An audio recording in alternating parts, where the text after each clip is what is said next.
My name is Samar Ali, and I am the director of the Center for Middle Eastern and North African Studies. I want to welcome all of you who are students in this course, as well as members of the U of M community and the general public. This is a series that will continue for, we're going to have the break on Monday. The fall break is going to be Monday the 15th, but then thereafter we're going to have 2 more Mondays of this series. This series is called The Process of Discovery, How Scholars Write Books. And we're examining the process of writing and discovering and communicating that knowledge to the world. My guest today is Professor Alexander Knysh from the Department of Middle Eastern Studies. He will be speaking on how Islam was studied from dynasties and civilizations to anthropology, gender, and the internet. Let me introduce him briefly. Professor Knysh is Professor of Islamic Studies at the University of Michigan and principal investigator of a research project on political Islam and Islamism, sponsored by the Rectorate of St. Petersburg State University in Russia. His academic interests include Islamic mysticism, otherwise known as Sufism, Quranic studies, the history of Muslim theology, philosophical and juridical thought, and modern Islamist movements in comparative perspectives. He has numerous academic and institutional publications on these subjects, including 12 books. Since 2006, he has served as the section editor for Sufism on the editorial board of the Encyclopedia of Islam, 3rd edition. He is also executive director of the Encyclopedia of Islamic Mysticism and the Handbooks of Islamic Mysticism book series associated with it. Professor Knysh serves on the editorial boards of 6 academic journals, including Al-Hath, Al-Farabi, and the Journal of Sufi Studies.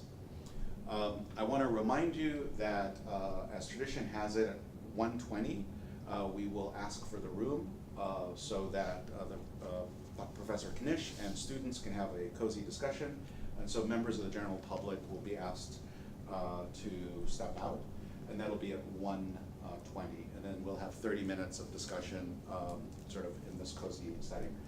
Professor Knysh will make a presentation, and then we will turn it over to questions and answers up to about 1:20 or so when we turn the room. Okay, thank you very much. Please join me in welcoming Professor Knysh. Thank you. Thank you very much, Professor Ali. It's a pleasure to talk to you. I see some faces that are familiar. It's a pleasure to talk to you, but I would like to connect my presentation to the art of writing books. First of all, unlike creative writers, academics write primarily for their peers. So that's why they have to be very careful in establishing the basis from which to write, the conceptual basis. Otherwise,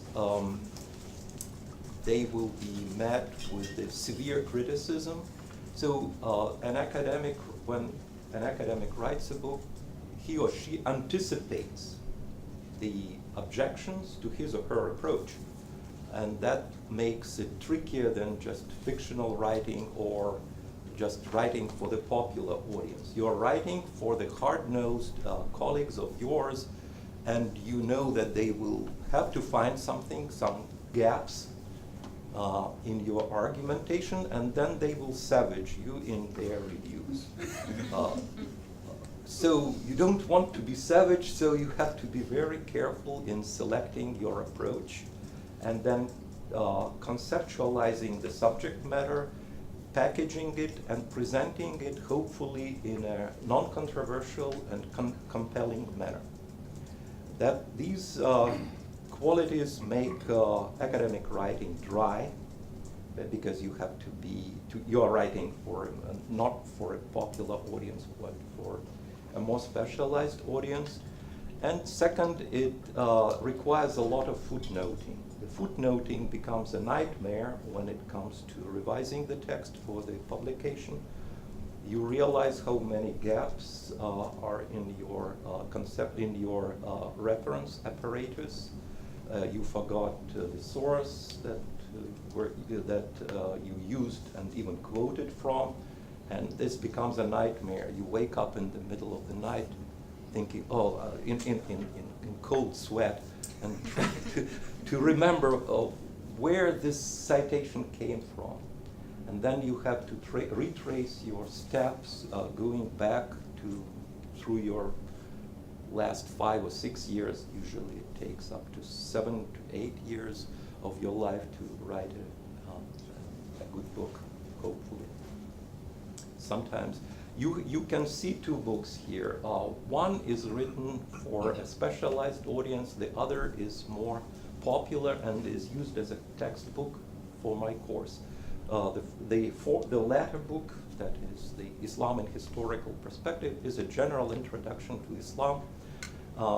When I taught Islam, introductions to Islam, at various colleges in England, in the Soviet Union, in Russia, in Kazakhstan, in the United States, I always thought that this book is good, but it has such and such gaps, or it focuses on the early period, but undervalues the modern development in Islamic thought, in political activity.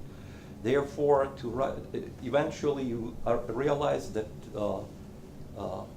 the only way out of this dilemma, it's a good book, but it has many gaps, is to write your own. So I did.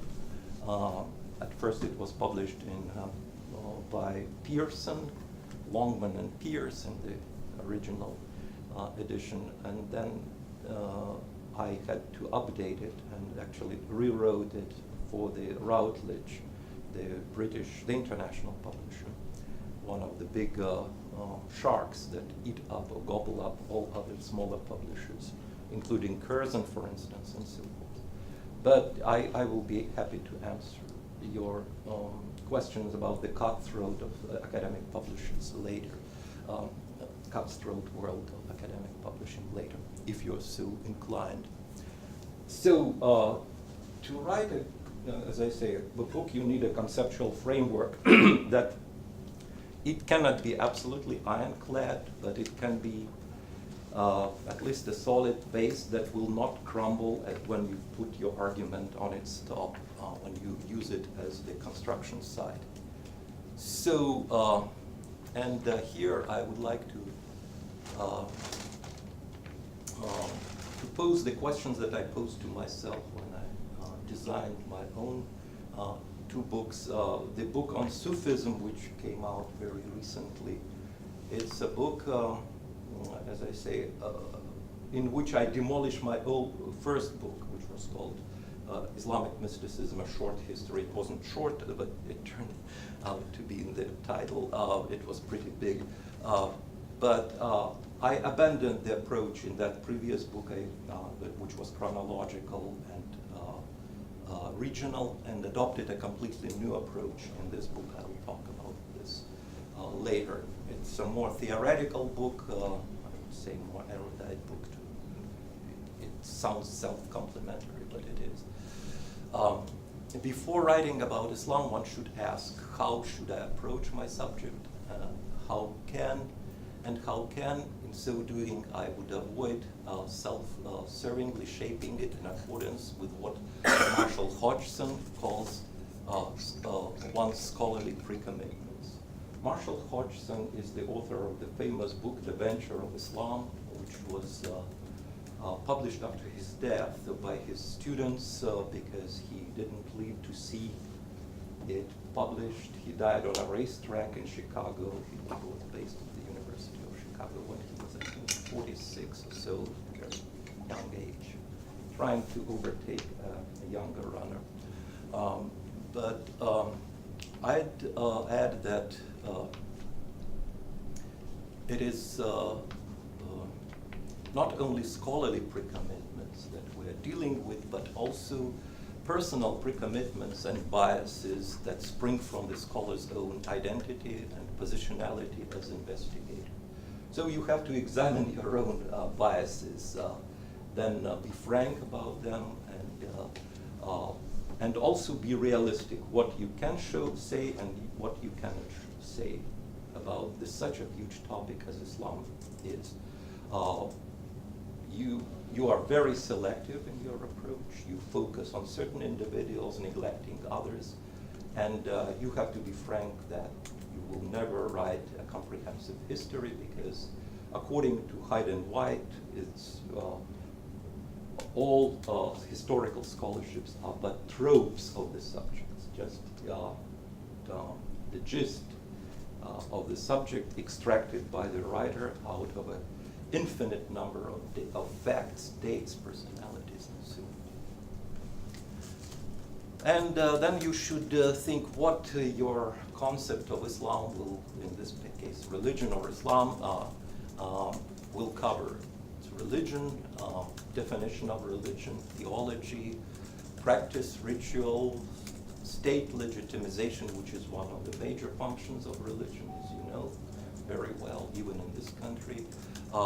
Way of life, culture, including art, spirituality, devotion, sects or divisions, sacred versus profane, that is the notions of what sacred is versus profane, and much more.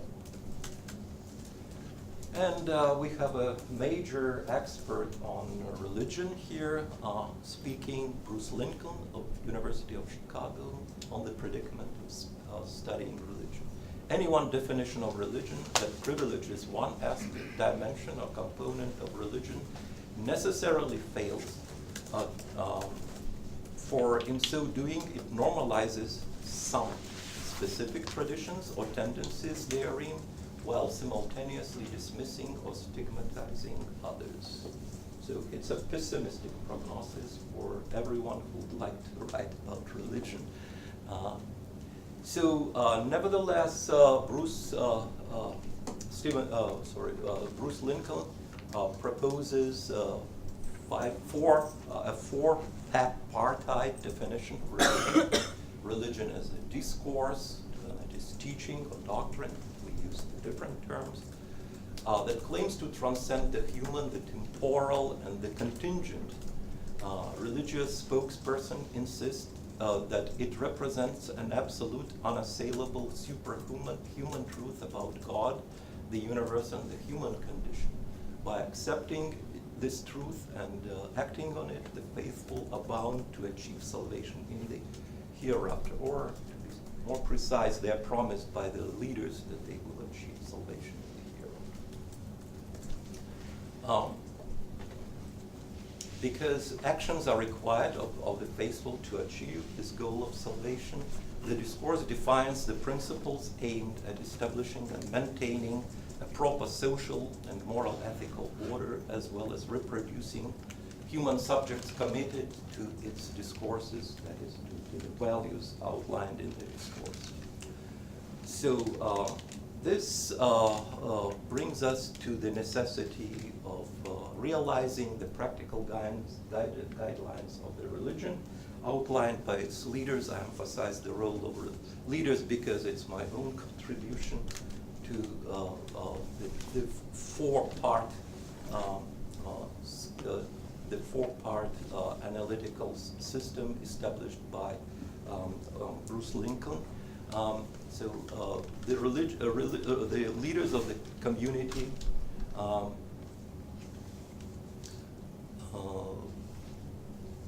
lead the communities and help their members to acquire and assert their identity through the discourse, that is doctrine of their religion.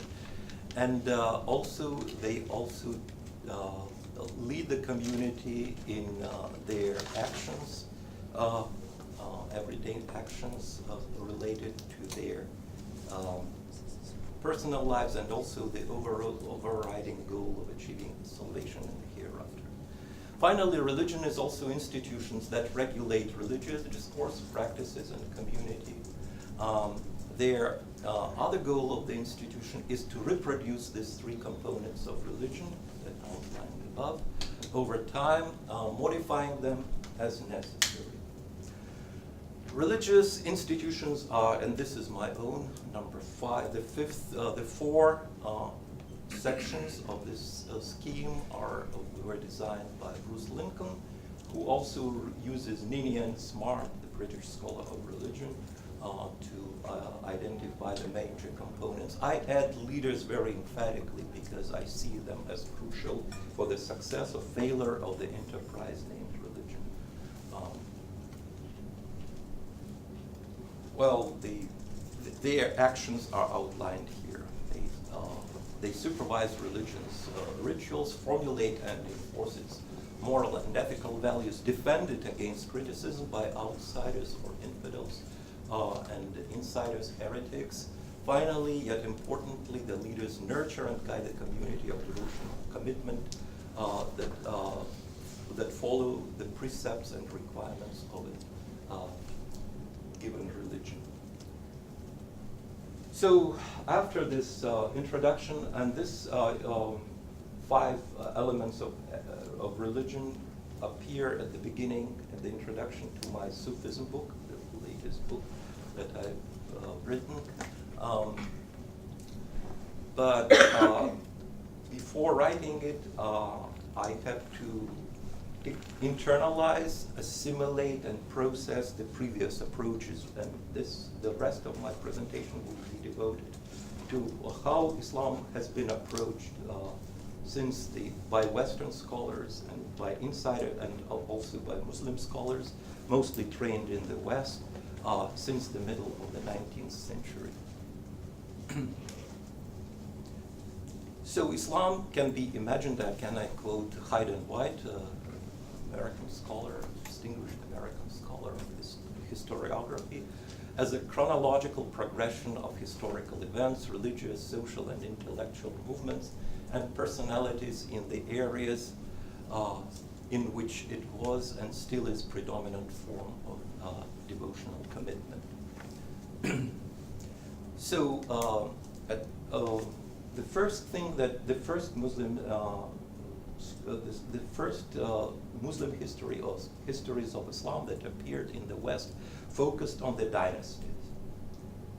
Say the dynasty, or let's say the period of the rightly guided caliphs, the 4 successors to the Prophet, Abu Bakr, Umar, Uthman, and Ali, followed by the rise of one dynasty, the Umayyad dynasty, followed by the Abbasid dynasty, and the emergence of regional dynasties such as Karakhanids, Ilkhanids, Taghlibids, and Aghlabids, and Fatimids, and Mamluks, and Ottomans, and Safavids, and Mughals, and so forth. So it was a dynasty-based approach, and as you realize, it was not a bid'ah, that is, not a heretical innovation on the part of Western scholars.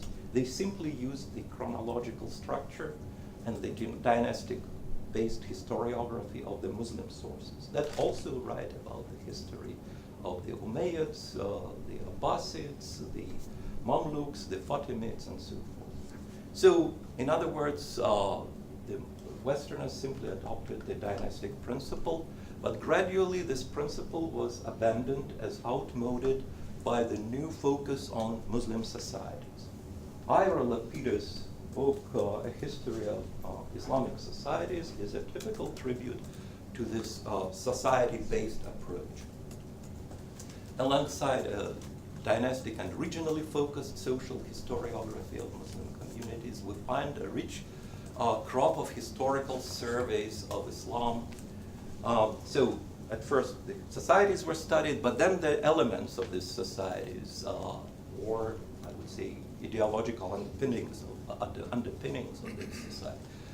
The histories of societies fragmented into the history of foundational doctrines of Islam, practices, and institutions.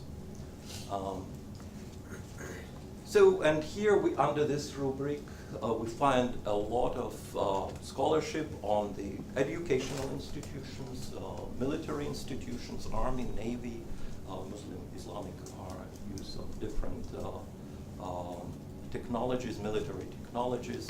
Also technological histories, that is history of technological progress and inventiveness in Muslim societies. Economic history, which is focused on the land tenure in different Muslim societies, irrigation works and crafts, waqf, which is the charitable fund, charitable endowments. When we finish this slide, I'll ask for your questions if you have any. But if you really have an urgent question, feel free to interrupt. Then the political history of Islam, of course, occupies a pride of place. Histories of the Caliphate, the concept of the Caliphate, which became a caliphate, which became such a hot topic after the establishment of the Caliphate in Iraq by Abu Bakr al-Baghdadi. There have been written in response to that action several surveys of the Caliphate. Mona Hussein's is the most latest one, which I recommend. It's a good book. And then there are also, because Westerners are always eager to compare the history of their societies with the histories of other societies, Far Eastern or Middle Eastern, there are comparative histories of Muslim and European institutions and societies. For instance, a typical book would be George Magdis's The Rise of Colleges, where he compares Muslim institutions of higher learning to Western universities, and he makes certain conclusions with which you can agree or disagree, but that's a typical one in this regard. Or the histories of, say, armies, as I say, navies. Finally, Islam is often presented as the literary production of its followers, which focuses on the personalities of the authors, the builders of the literary traditions, the creators of the most influential literary works. But literary here includes non-fictional materials, such as, for instance, the hagiographies or hagiographies, that is, histories of saints which abound in miracles of superhuman feats of the saints and so forth. The prose and the poetry that we normally have in mind appeared rather late, although the prosaic genres existed in pre-modern Islam, such as maqama, which usually features a scoundrel who cheats people out of their money, and an adventure, and very, very nicely written. But Professor Samar Ali is a veteran expert on the literary production under Islam, so you can always turn your questions to him. I'm just kind of a dilettante here, a dabbler.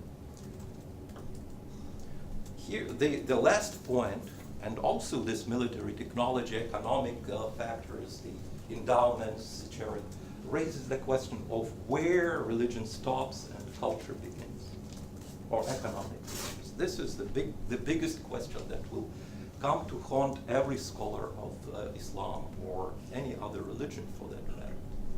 What is cultural, and we'll keep returning to this issue in our discussion of the gender, for instance.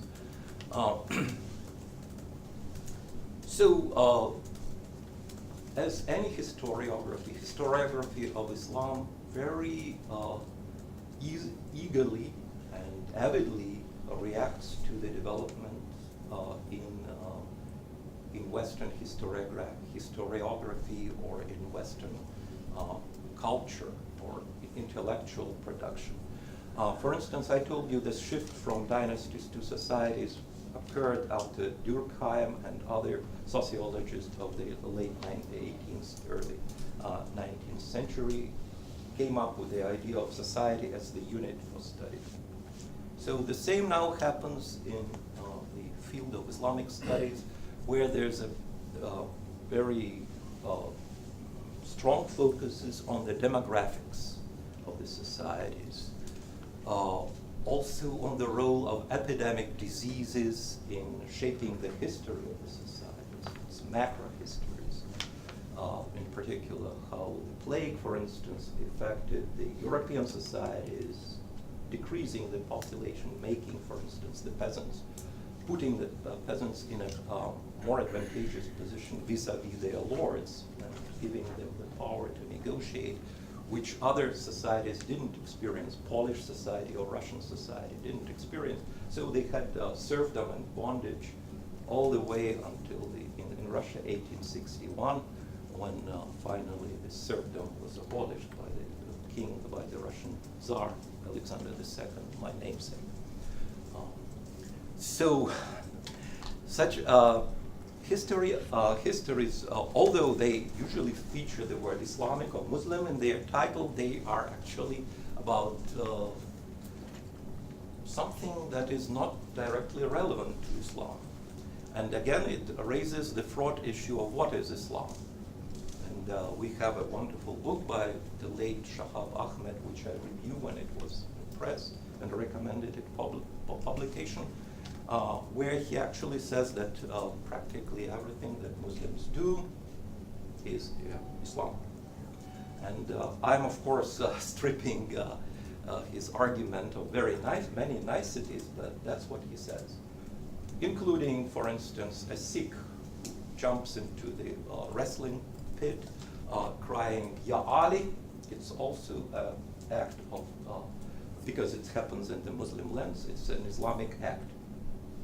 So these ideas are controversial. I know that you are now avid to read the 606 pages. This is a big book of Shahab Ahmed, who unfortunately died when he was only 46 of a cancer, and who was not given tenure at Harvard. Ecumenical approach. So ecumenical approach is something that is so near and dear to the theologians around this campus. As you know, they're not allowed on the campus, but they surrounded the campus with their churches and synagogues and mosques.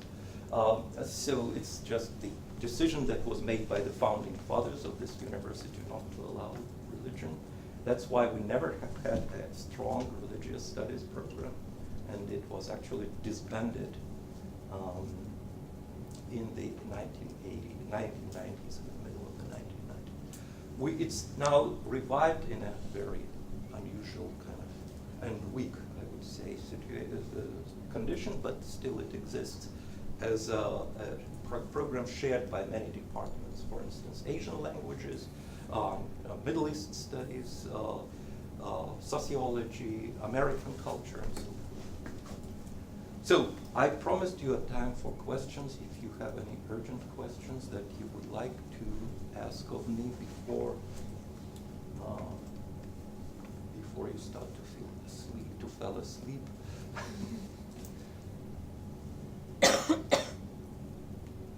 No questions. So it means either everything is clear or everything is completely obscure. So do you recommend or don't recommend this approach, or you're just explaining that this is I'm one explaining way? how I was browsing through the approaches, trying to find my own feet in this very fraught field of approaches. Definitely I couldn't, imagine I adopt the dynastic principle. So I told you about savaging, then I would have been savaged by everyone. Even societal approach is now a bit outdated. So I used this 5-element definition for my last book, but for my general book, introductory book, I used an approach that I will discuss later. It will be more or less civilizational. It's a mixture of topical, when topics are discussed, and chronological. chronology is the easiest way to teach a subject, as I found out, because if it's topical, students are lost. They are also very geographically illiterate, but that's the feature of American culture. Unless we invade a country, then we don't know, we cannot find it on the map. Normally, you have to deal with the audience in the way it understands. And it seems that chronological progression works.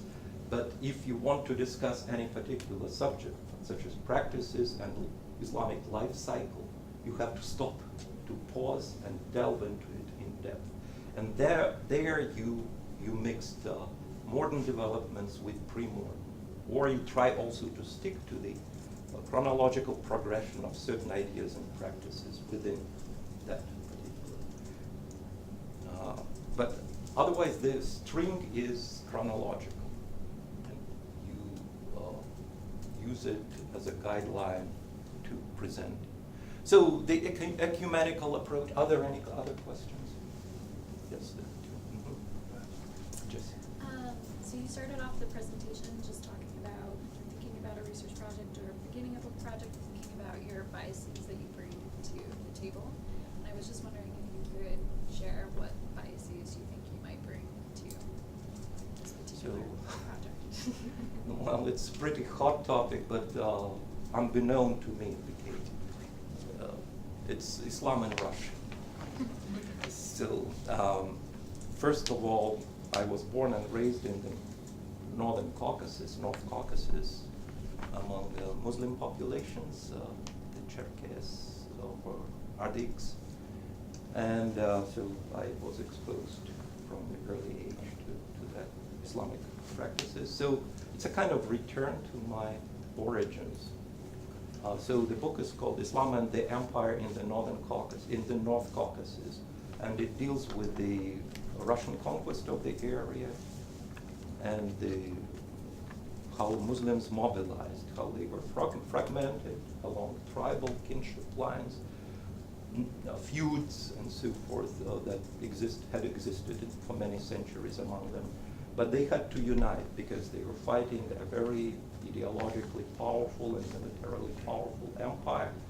And the only way for them to unify was under the aegis of the Sharia, of the Islamic law, that transcends the local legal traditions, and that unites the mountaineers. The same strategy was used by the leaders of the Muslim resistance to the Russian conquest of the North Caucasus in the 19th century, and also more recently in the wars with Chechnya, between the Russian government and the Chechnya, and between the Russian government and the Dagestani societies who were engaged in this universal jihad, as they presented it. You know that Habib yesterday achieved a great victory. Unfortunately, it was marred by the escapade at the end, so I don't know. But the Dagestanis are accomplished wrestlers and accomplished sports people who are patronized by Putin himself the wrestler. So anyways, Dagestanis put up a very strong resistance to the Russian conquest.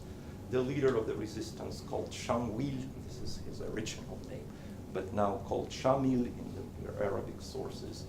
Shamwil means Samuel.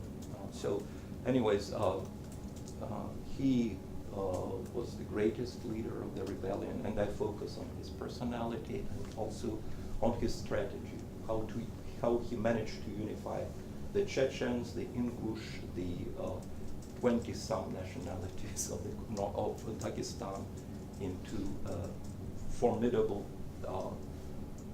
military machine, which came to be known as the imamat, and how he established himself as both a spiritual and military ruler, and how his life parallels the life of Abdelkader al-Jazairi, the Algerian leader of the resistance against the French. Yes. I just wanted to go back to Marshall Hodgson, because He uses the term to distinguish between some kind of core. It will be.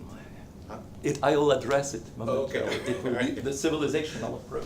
Okay. So ecumenical didn't attract much attention. So Just to follow up Professor Ali's question, I have another question about the reception of Marshall Hodgson's book and other works, because I think it may also yield some patterns about the way in which scholars of Islam write their books, because the book's impact, and in general Marshall Hodgson's works' impact in the field is quite apparent.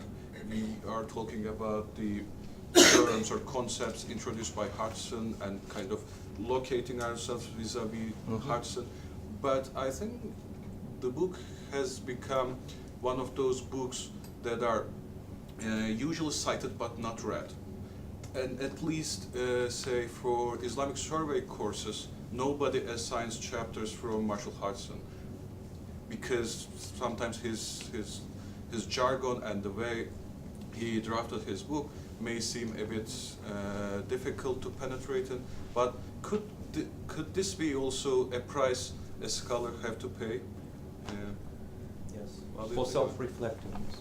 Yes, because well, Hodgson has to be read first in the context of his own philosophy of history.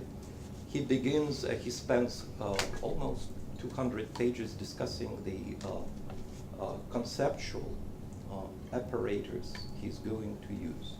So what Islam means, what Islamicated actually means next. Islam as civilization. This is because he first defines what he means by Jamai Sunni. Then he says what he means by Islamic as opposed to Islamicate. Islamic is anything that happens in the Muslim world under the rule of the Muslims, whereas Islamicate is anything that happens. Islamic is something that people do out of devotion because of their inner piety. He calls it piety. So, and to what extent Sharia is Islamic or Islamicated becomes an issue. Anyway, I'm running out of time. But so thematic. So to say why it is not assigned, because it's difficult to read. You have to read the first 200 pages. It will be a cruel and unusual punishment to throw it into the students, to read them, the conceptual discussions, very technical, very erudite, but then the rest of the book is incomprehensible without this apparatus. So this is one of the reasons why people rarely read it, because they get drowned in this. If they start in the middle, they just say it's too convoluted, too obscure, and it cannot be used for educational purposes. It can be used for self-education by the accomplished scholar, but it cannot be. So that's one of the reasons why everyone swears by it, very few people use it. And he was a Quaker, which also added a twist to the way in which he presented religion. For him, religion is an internal life that has to be cultivated, and it's the guiding principle that guides people to actual acts in this world. So the strength of this inner light, which he calls piety, is such that it can influence the course of civilizations when collectively practiced. So this is a controversial issue, of course, with many materialist scholars or those who focus on the, for instance, global histories of commerce and so forth. They disagree. They feel that it was the commercial ties, the movement of markets that influenced the way human societies progress, whereas then they are rationalized in religious terms. So, okay, moving on. So, Islam as a civilization, I'm skipping the topical approach, thematic approach developed by Mircea Eliade, a Romanian professor of religion at the University of Chicago. He actually proposed that a given religious tradition should be treated under the rubrics of sacred ritual, sacred time, sacred space, sacred text, and sacred beings. So this is the way I used to teach Islam when I started teaching here with the other followers of Mircea Eliade. But then I realized the pitfalls of this approach. It's a great, I would say, educational tool because it rubricates religion into neat cubbyholes and very helpful. But it has a lot of problems because it completely ignores the social, political, and economic context, the opposite of the Marxist approach. In fact, he was basically a very idealistic scholar. In the United States, his major follower is Richard Martin at Emory. He's retired now, but he's very famous, and he rubricated his book according to this scheme. So, combination of topical and chronological. This is Islamist civilization, and it's a very powerful paradigm still being used. I myself am a captive of this approach, but it was a captive in my introductory textbook. But I adjusted it considerably because Hodgson's ideas about modern Islam are very outdated now and actually unworkable. About Islamic reform in particular, and then his terminology is also becomes outdated. But nevertheless, it's a powerful work, powerful paradigm, and continually being used by scholars of Islam and abused by such people as Samuel Huntington, of whom you've heard. He also used this paradigm to claim in his Clash of Civilization that borders of Islam are bloody, and so are its innards, and that it is a different civilization whose people are convinced of the superiority of their culture and obsessed with the inferiority of their power, unquote. Enough said. Approach. How a good idea can turn into a tool of denigration of tradition. This micro approach, the majority actually on this campus engaged not in this big grand civilizational approaches, but they are micro approaches. Our anthropologists do research in small villages, in small towns. My own graduate students did work like that. Fleck Miller, Mandano Limbert, and many others. They went to a small place which is manageable for a researcher. They learned everything about the people do on a daily basis, how they cook coffee. But over coffee, for instance, women in Oman discuss the advantages of the Ibadi Khariji version of Islam as opposed to Sunni and Shia version. And so she focuses on this and eventually creates a very powerful narrative about how women are interpreting Islam. My other graduate student from when I was a professor in Britain, I had several British students. He was actually from the Gulf. He wrote about women's role in dream interpretation in Dubai, and how women are empowered by their ability to interpret men's dreams, and men are powerless because sisters and mothers bring their male relatives to the female dream interpreter who interprets it, and how this practice came into competition with the televangelists, imams who also offered the same, already male, who offered their own interpretations and debunked the old women's interpretations as old wives' tales. So to say, so it's interesting studies, as you say, micro approach as opposed to macro approach. It is most typically represented by Dale Eichelman's work in his widely read book, The Middle East and Central Asia, an Anthropological Approach. He tries to combine anthropological approach and the big picture approach, the civilizational approach. He relies on the ideas of Clifford Geertz, of whom you may have heard, an anthropologist of Islam who chose two societies that were so different. He probably deliberately did that. He chose Morocco, and on which he was a dilettante, and then Indonesia, which he knew very well, and then compared them. Creating a lot of, getting a lot of flack from anthropologists in both areas. Munson in particular debunked his interpretation of Morocco, Henry Munson, of his Moroccan side of the equation. But nevertheless, Geertz is a wonderful writer.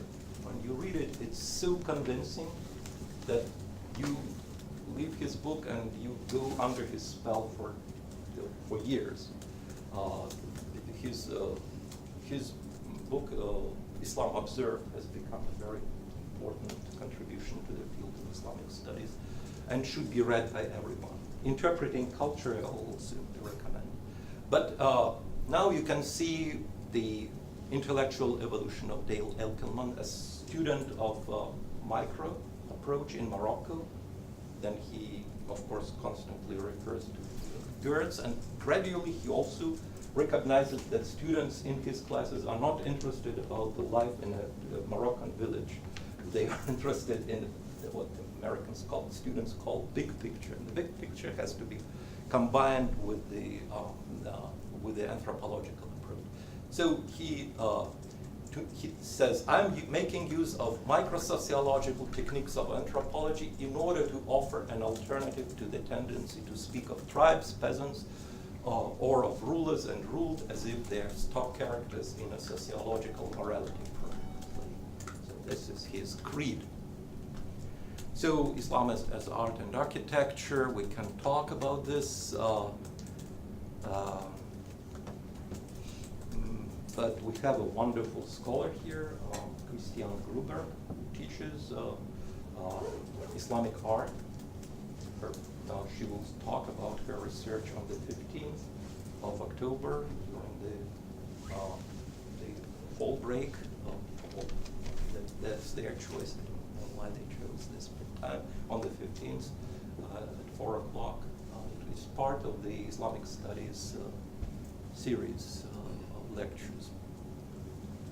So the main issue here that fascinated all scholars is how, on the one hand, this prohibition on the portrayal of human beings and animals in Islamic art, and the profusion of these portrayals in the eastern areas of the world. So they tried to wrap their mind around this contradiction, and they also focused on how the artists avoided the prohibition by creating a very contemporary modern art, which abstract art. So they also emphasized, if they studied architecture, how religious uses of certain buildings, mosques and shrines have determined the distinctive feature either in a certain region or in a global scale. For instance, the necessity to have a big courtyard for prayer, the orientation of the wall of the mosque toward Mecca, and the decorated niche in that wall repeats itself from West Africa all the way to China. And they say, oh, this is because the functionality of these features and also the minarets from which they call to the prayer is made. So they see the diversity and at the same time the repetitive nature of certain features, architectural features across the board, creating this, what again contributes to the notion of the worldwide Islamic civilization. So, Jessica and Professor Ali, you will tell me when to shut up and nice things to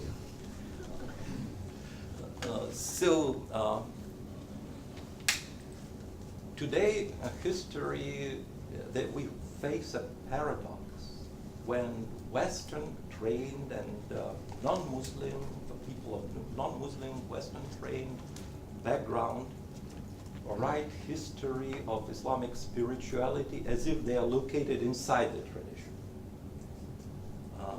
I became fascinated with this because in my field this approach is particularly rife. So there are Sufi histories of Islam written by non-Western scholars who can officially convert to Islam or who can remain non-committed religiously. But here you see this approach.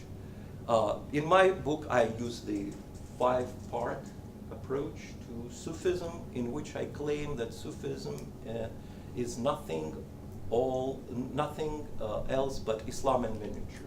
So it has its own reformers, it has its own fundamentalists, it has its own revolutionaries, it has its own militants, it has its own sectarians who adopt a very controversial approach to Islam, and even that approach may place them outside Islam, the pale, so to say, at least in the sense, in the nomocentric sense of Islam, focused on the divine law and the performance of its requirements.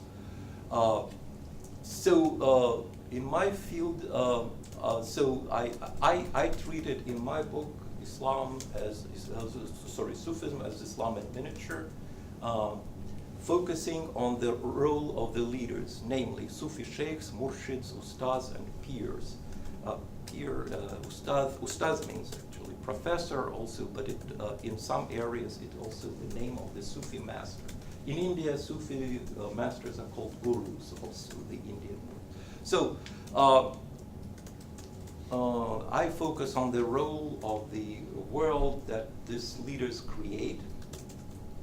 They create an imaginary world, the universe of meaning, into which they invite people to enter, and then they take them by the hand and guide through that world. They become indispensable for the life of these individuals because these people become so fascinated with this spiritual world that emerges, this intellectual universe that is created by Sufi leaders, that they cannot abandon it without facing a personal catastrophe. Therefore, the Sufi leaders are matter, and I focus on their world, their actions and their teachings, and how they build their universe from the bricks of the previous buildings, of the buildings built by the previous builders of the tradition, beginning from the early Sufis onwards. But this approach is very different from William Chittick and Sachiko Murata, his wife. Actually, they're former hippies who became proponents of Sufi Islam and who invite the readers to consult the works of the Muslims themselves rather than accepting the outsider view of Islam. So they just arrange their work. John Renard, I know him, he calls himself Jack Renard, Windows on the House of Islam, and Chittick's and Murata's Vision of Islam. These are typical representatives of the books written about Sufism by outsiders, but the books that focus on the way in which Islam is seen by the insiders. But their insiders are Sufis. So they choose the texts that are friendly to Sufism or simply Sufi texts to present Islam. So creating a very hybridity that is quite unusual. They, outsiders, want their readers to see Islam as insiders through the eyes of the insiders, but they understand the core of Islam as being Sufism. Therefore, the selection of text is betray their allegiance to a particular version of Islam, anti-nomocentric, not focused on law, but focused on spirituality. that's what they do, and I admire their work, and I think it contributes a lot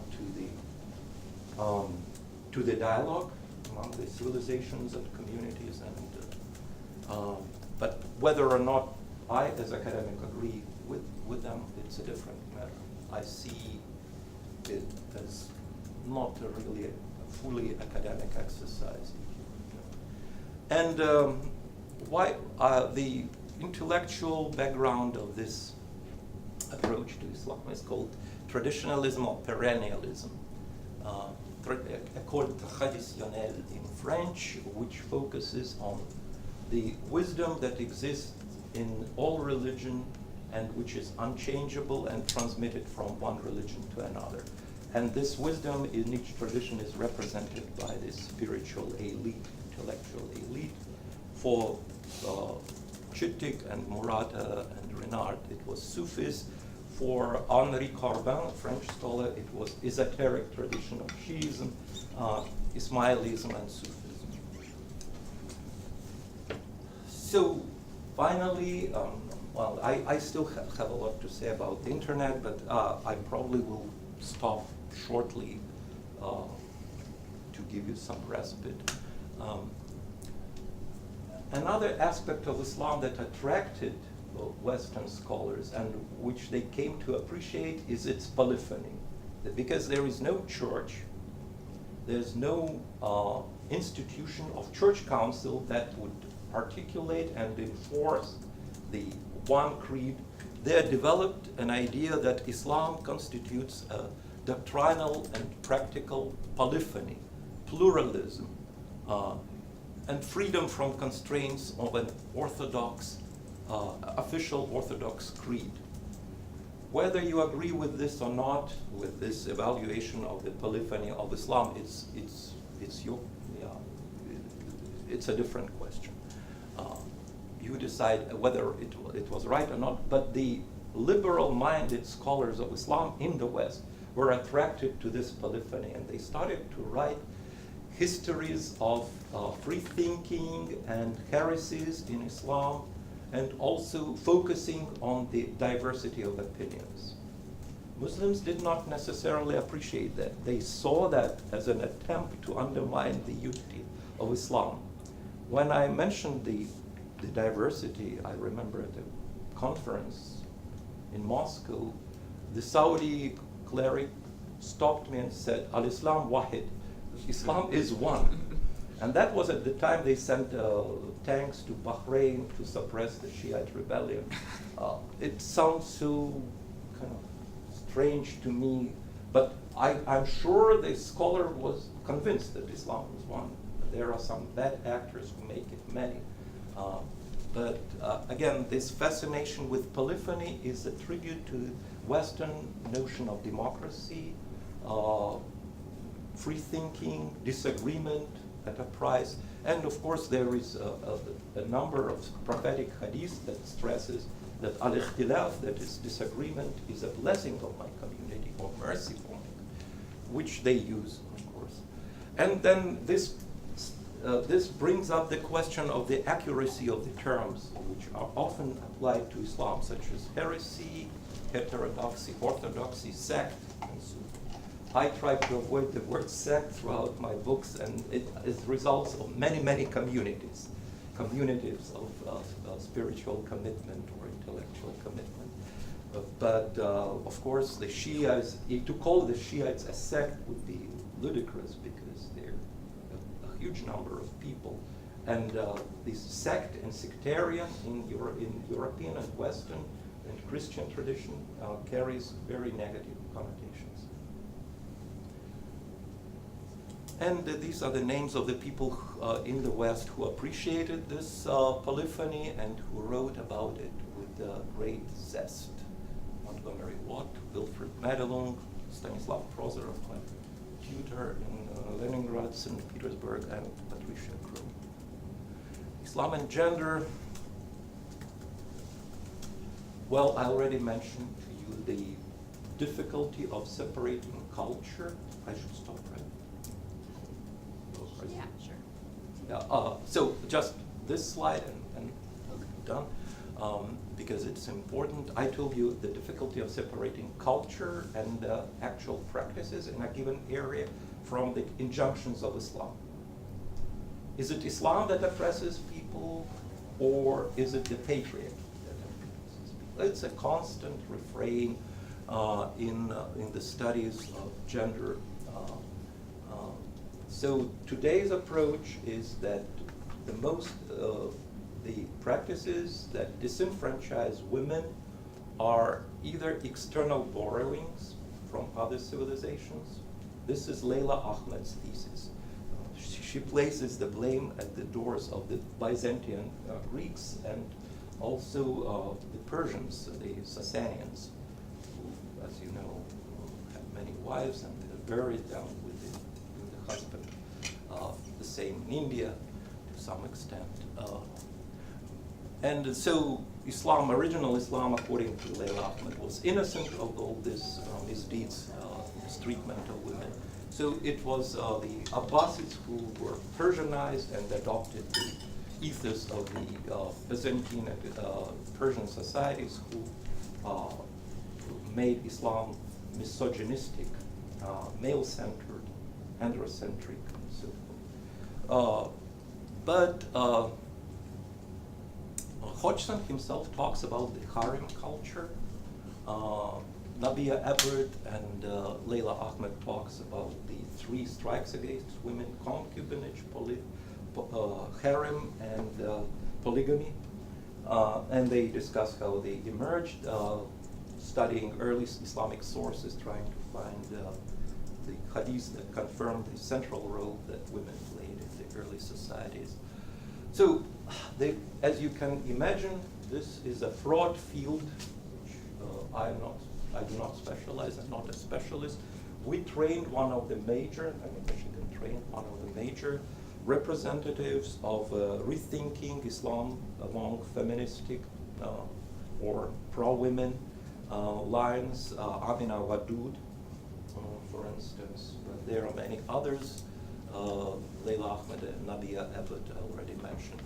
Hodgson focuses on the detrimental role of the harem and the cult of masculine honor in Mediterranean societies, which he said was not unique to Islam. He quotes Romeo and Juliet and so forth and so on. So the 2 households, both alike in dignity and so forth. So it means that the honor of women, her shame, becomes the measuring stick of men's worth. And as a result, women have to be protected from all potential suitors or partners, sexual partners, and that creates the institution of separation of women from men in Mediterranean society, not just in Islamic society, but all societies around the Mediterranean. But he probably should have mentioned also India, where the same patriarchal approach exists, which also was Islamic at some point. But I probably stop. Well, one important, I forgot about this. So today what I see in the field of Islam is a great number of apologies for Islam, and it's understandable because it's the period of Islamophobia. And scholars, like bookworms and armchair scholars who accustomed to dealing with books, not people, all of a sudden find themselves in a spotlight when they're asked to comment on a terrorist act or alleged or real suppression of women in Afghanistan. They're called upon and they have to come up with answers. Some are eloquent speakers, others are less so.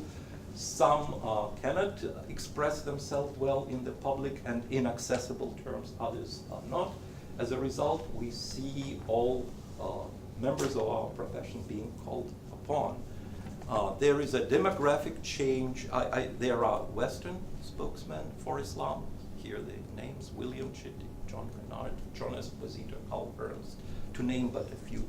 There are, of course, Muslim scholars who defend Islam, this Hamid Safi, Amin Awadud, Asman Samruddin, Jonathan Brown, and in Europe, Tariq Ramadan. And then there are Muslim rejectors of Islam, whose name you can see here, Fuad Ajami, Ayaan Hisri Ali, Arshad Manji, Wafaa Sultan, and others. And all this problematizes to a great degree the division into insiders and outsiders. This becomes a fraught and difficult intellectual problem, at least for scholars like myself, trying to be less attached to the different agendas. Although, as you know, absolute veracity, absolute unbiasedness is just an ideal to which we all aspire, but which is very, very elusive. I'd like to stop here. Thank you.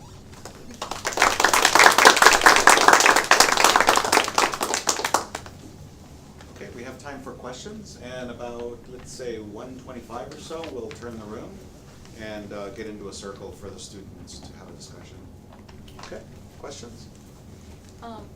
Where in like the scholarly research or study of Islam do you see like gaps or areas where the research could be improved? First of all, they unpack the broad issue of culture versus religion. So how culture and religion are used in different societies, how they two merge into an inextricably woven whole. And is it possible to separate? Is it necessary at all? Or we're doing violence but to the complexity of human life, where everything is blurry and intertwined. For instance, the Sharia requirement for the modesty of women, how they are accepted or rejected by society. Why? This is one issue. Today's, I think, intellectual development in the Muslim world is underestimated. It is very diverse, extremely interesting, but people tend to focus, as it's an Orientalism, it's a legacy of Orient, to focus on bygone epochs. And they do not appreciate the variety of intellectual contributions of contemporary Muslim thinkers. Muhammad Abid al-Jabari in Morocco, for instance, Ibn Ashur, who revived the idea of Maqasid al-Sharia, the ultimate goals of the Sharia, and so forth and so on. There are interesting thinkers in the Arabian Peninsula who are dismissed or swept under the rug because they think of them as Saudis and Wahhabis and so forth. But there are many intellectuals who deserve a closer look and to understand the direction of contemporary intellectual development in the Muslim world. I mentioned mostly the Arab speakers because I specialize in the Arab world, but we find similar developments in Indonesia, in Kuala Lumpur, and studying institutions like Kuala Lumpur, their history, and how they position themselves vis-a-vis the traditional centers of Islamic education, such as Kairouan, Qarawiyyin, and Al-Azhar, maybe even Damascus, whatever is left. So this would be one of the possible approaches, but not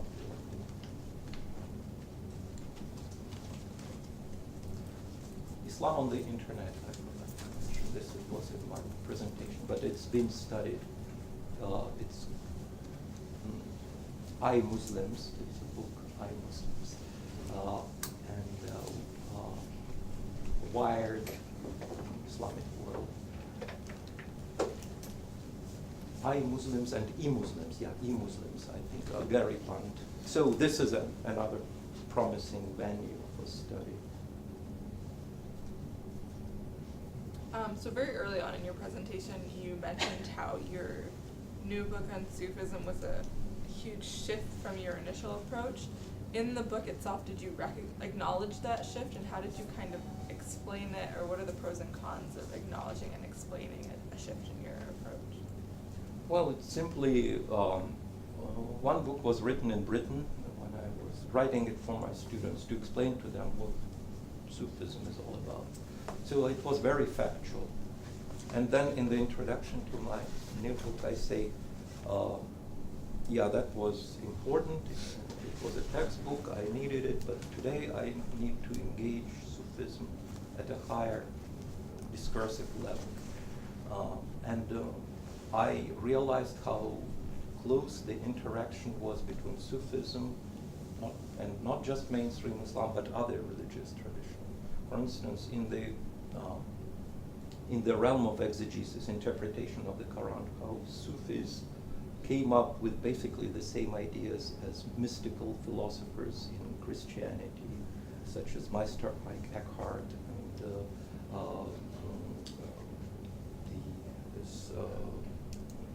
Meister Eckhart and Silesius,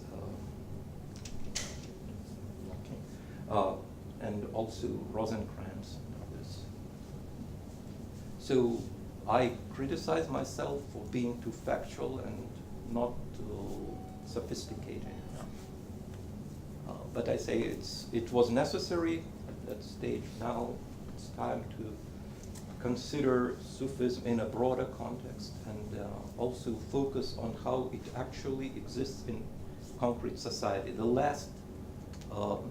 last long chapters, chapter 6, deals with the conflict between Sufis and fundamentalist Salafis today, why it is so pervasive, why we find it across the Muslim world, in every Muslim community, on this campus and outside this campus, everywhere.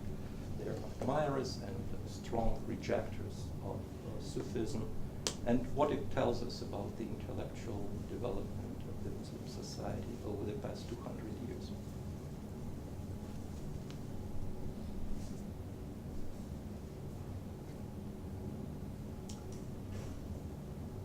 Well, thank you very much for your attention. It was a pleasure to talk to you about my pet intellectual project, something that I dedicated my whole life to. Thank you for your interesting questions.